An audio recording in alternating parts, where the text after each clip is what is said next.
Karnataka CM ರಹಸ್ಯ. ಕರ್ನಾಟಕ ರಾಜಕೀಯದ ರೋಚಕ ಇತಿಹಾಸ ಇದು. ಕರ್ನಾಟಕ ಸಿಎಂ ಕುರ್ಚಿಗೆ ಶಾಪ ಏನಾದರೂ ಇದೆಯಾ?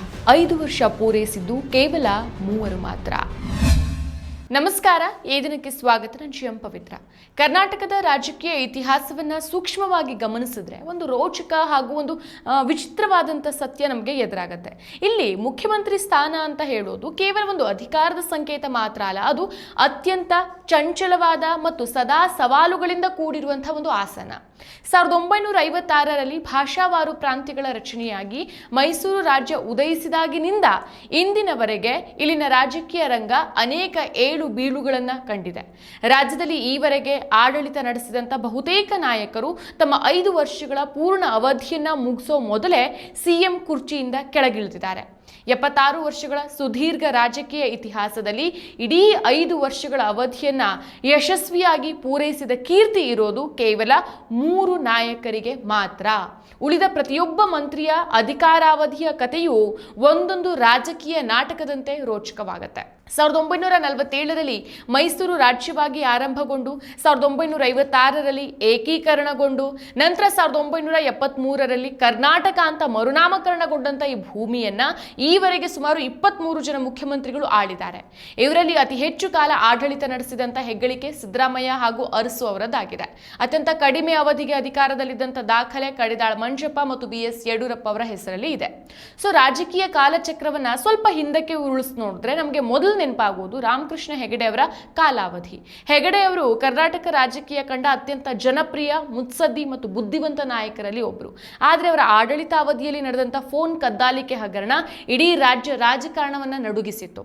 ಆಗ ಹೆಗಡೆ ಅವರು ರಾಜಕೀಯ ನೈತಿಕ ಹೊಣೆಯನ್ನು ಹೊತ್ತು ಹಗರಣದ ಜವಾಬ್ದಾರಿಯನ್ನು ತಮ್ಮ ತಲೆ ಮೇಲೆ ಹಾಕೊಂಡು ತಕ್ಷಣವೇ ತಮ್ಮ ಮುಖ್ಯಮಂತ್ರಿ ಸ್ಥಾನಕ್ಕೆ ರಾಜೀನಾಮೆಯನ್ನ ಕೊಟ್ಟು ಹೊರ ನಡೀತಾರೆ. ಇದು ಭಾರತೀಯ ರಾಜಕಾರಣದಲ್ಲೇ ಒಂದು ಅಪರೂಪದ ಉದಾಹರಣೆಯಾಗಿ ಇಂದಿಗೂ ಉಳ್ಕೊಂಡಿದೆ. ಸೊ ಇವರ ನಂತರ ಮುಖ್ಯಮಂತ್ರಿಯಾಗಿ SR ಬೊಮ್ಮಾಯಿ ಅವರು ಅಧಿಕಾರವನ್ನು ವಹಿಸಿಕೊಂಡ್ರೂ ಸಹ ಆಂತರಿಕ ಭಿನ್ನಾಭಿಪ್ರಾಯ ಹಾಗೂ ರಾಜಕೀಯ ಬೆಳವಣಿಗೆಗಳಿಂದಾಗಿ ಅವರ ಸರ್ಕಾರವು ಅವಧಿ ಪೂರ್ಣಗೊಳಿಸೋಕೆ ಸಾಧ್ಯ ಆಗೋದಿಲ್ಲ. ಸೊ ದಕ್ಷಿಣ ಭಾರತದಲ್ಲಿ ಭಾರತೀಯ ಜನತಾ ಪಕ್ಷ BJPಯನ್ನ ಮೊದಲ ಬಾರಿಗೆ ಅಧಿಕಾರಕ್ಕೆ ತಂದಿದ್ದು ಹಾಗೂ ಆಪರೇಷನ್ ಕಮಲವನ್ನು ಸೃಷ್ಟಿಸಿದ್ದು BS ಯಡಿಯೂರಪ್ಪ ಅವರು.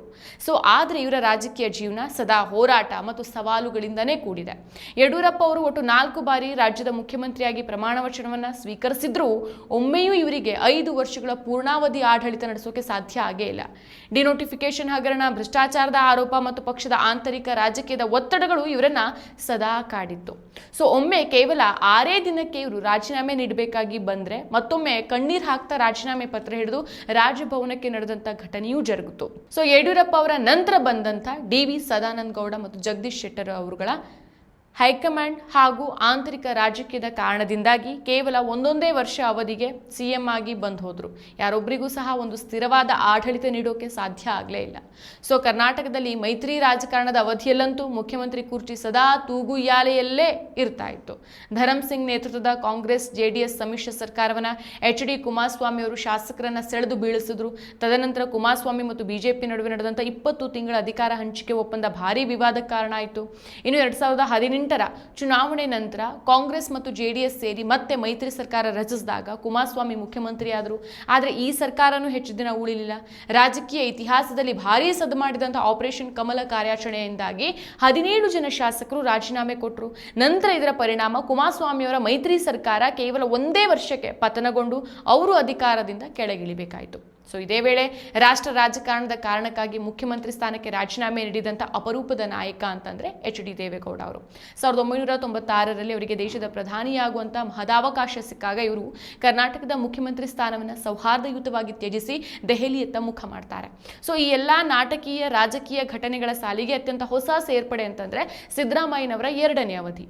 2023ರ ವಿಧಾನಸಭಾ ಚುನಾವಣೆಯಲ್ಲಿ ಕಾಂಗ್ರೆಸ್ ಭರ್ಜರಿ ಬಹುಮತ ಪಡೆದಾಗ ಸಿದ್ದರಾಮಯ್ಯನವರು ಮತ್ತೊಮ್ಮೆ ಮುಖ್ಯಮಂತ್ರಿಯಾಗಿ ಅಧಿಕಾರ ವಹಿಸಿಕೊಳ್ತಾರೆ. ಆದರೆ ಹೈಕಮಾಂಡ್ ಸೂಚನೆ ಹಾಗೂ ಪಕ್ಷದ ಆಂತರಿಕ ಒಪ್ಪಂದಗಳ ಕಾರಣದಿಂದಾಗಿ ಅವರು ತಮ್ಮ ಅಧಿಕಾರಾವಧಿ ಮುಗಿಯುವ ಮೊದಲೇ ಮುಖ್ಯಮಂತ್ರಿ ಸ್ಥಾನಕ್ಕೆ ಅಧಿಕೃತವಾಗಿ ರಾಜೀನಾಮೆ ನೀಡಬೇಕಾಗಿ ಬರುತ್ತೆ.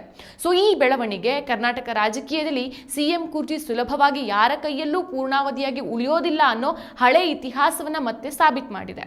ಸೊ ಕರ್ನಾಟಕದ ರಾಜಕೀಯ ಇತಿಹಾಸದಲ್ಲಿ ಹಲವು ಮುಖ್ಯಮಂತ್ರಿಗಳು ಪೂರ್ಣಾವಧಿ ಮುಗಿಸೋ ಮೊದಲೇ ಅಧಿಕಾರ ಕಳ್ಕೊಂಡ್ರೆ, ಇನ್ನೂ ಕೆಲವರು 5 ವರ್ಷ ಮುಗಿಯೋ ಕೆಲವೇ ತಿಂಗಳುಗಳ ಮೊದಲು ಚುನಾವಣೆ ಘೋಷಣೆಯಾಗಿದ್ದರಿಂದ ಅವಕಾಶ ವಂಚಿತರಾಗಿದ್ದಾರೆ. ಆದರೆ ಈ ಎಲ್ಲ ಸವಾಲುಗಳ ನಡುವೆಯೂ 5 ವರ್ಷಗಳ ಕಾಲ ಸತತವಾಗಿ ಸಿಎಂ ಆಗಿ ಆಡಳಿತ ಪೂರೈಸಿದಂಥ 3 ನಾಯಕರ ವಿವರ ಈ ರೀತಿಯಾಗಿದೆ. ಮೊದಲನೆಯವರು ಎಸ್ ನಿಜಲಿಂಗಪ್ಪ. ವಿಶಾಲ ಮೈಸೂರು ರಾಜ್ಯದ ಏಕೀಕರಣದ ನಂತರ ರಾಜ್ಯದ ಚುಕ್ಕಾಣಿ ಹಿಡಿದಂಥ ಎಸ್ ನಿಜಲಿಂಗಪ್ಪನವರು ಪೂರ್ಣಾವಧಿ ಆಡಳಿತ ನಡೆಸಿದ ಮೊದಲ ಮುಖ್ಯಮಂತ್ರಿಯಾಗಿದ್ದಾರೆ. ಹೊಸ ರಾಜ್ಯದ ಉದಯದ ಸಂದರ್ಭದಲ್ಲಿ ಆಡಳಿತವನ್ನ ಗಟ್ಟಿಗೊಳಿಸಿದಂತ ಕೀರ್ತಿ ಇವರಿಗೆ ಸಲ್ಲತ್ತೆ. ಇನ್ನು ಎರಡನೇವರು ಡಿ ದೇವರಾಜ್ ಅರಸ್. ಮೈಸೂರು ರಾಜ್ಯವನ್ನ ಕರ್ನಾಟಕ ಅಂತ ಮರುನಾಮಕರಣ ಮಾಡಿದ ನಂತರ 1972ರ ಮಾರ್ಚ್ 20ಕ್ಕೆ ಕಾಂಗ್ರೆಸ್ ಸರ್ಕಾರದಲ್ಲಿ ದೇವರಾಜ್ ಅರಸ್ ಅವರು ಮುಖ್ಯಮಂತ್ರಿಯಾಗಿ ಆಯ್ಕೆ ಆಗ್ತಾರೆ. ಸತತ 5 ವರ್ಷಗಳ ಕಾಲ ಯಶಸ್ವಿ ಆಡಳಿತ ನಡೆಸಿದಂತ ಇವರು 1977ರ ಡಿಸೆಂಬರ್ 31ರವರೆಗೆ ಅಧಿಕಾರಾವಧಿಯಲ್ಲಿ ಇದ್ರು.